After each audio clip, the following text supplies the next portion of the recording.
Почитувани сограѓани, почитувани медиуми, за жал денес здравството во општина Кочани и граѓаните се фрлени на колена како од централната власт, така и од локалната власт.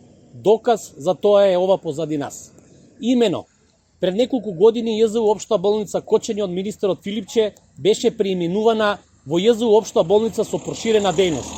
За да денес констатираме дека таа ни малку не е проширена, напротив, таа е скратена дејност, бидејќи скоро сите оделенија едва е функционираат, а одредени дејности со години не постојат. Доказ за ова е и затворената модуларна болница позади нас, која подолго време не работи и тоа во неголемата здравствена криза предизвикана од пандемијата со COVID-19, кога бројот на заболени и починати од ова зло кај нас беа најголеми во цел свет. Намената на оваа болница требаше да биде од помош не само на нашите граѓани, туку и пошироко. За Кочанската болница пресметаа дека искористеноста е 1%. Сепак, министерот Филипче подоцна заедно со локалната власт, таа мала искористеност не ги спречи во поставувањето на овие монтажни бараки од страна на фирми блиски на власта за милионски суми, изгора на тоа истите денес да не работат скоро една година. Да подсетиме дека воедно од истите тие фирми блиски на власта, КЈП Водовод Кочани набави метларка за рекордни 5,25 милиони денари или близко 85.000 евра. Кочанската болница е градена со самоприденост на граѓаните и како локална власт ние ќе се грижиме за незиното напредување и нема да дозволиме истата да пропадне и да се затвори.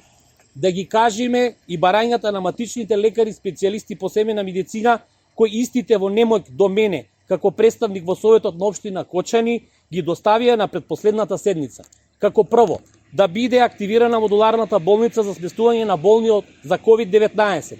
Како второ, надлежните институции да постават протокол за работа на итната медицинска помош за транспорт на болни и заболени од COVID-19 до ЈЗУ клиничка болница Штип инфективно оделение.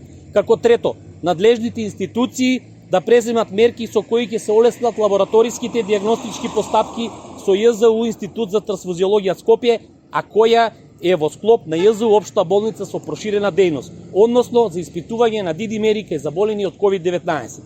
И како четврто, да се овозвужи матичните лекари да закажуваат рентген кај пациенти заболени од COVID-19.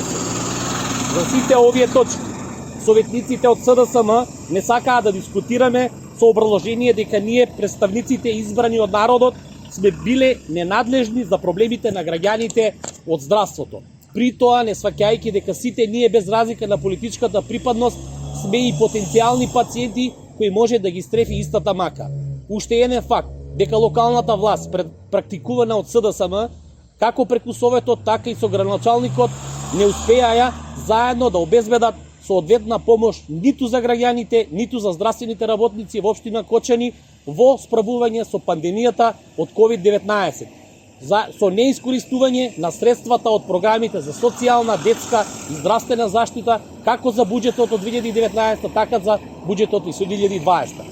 Иако при тоа имаше едногласни одлуки од Советот за купување на пулсоксиметри за мерење на сатурација кај болни од COVID-19, ни тоа не го спроведува преку горе наведената програма.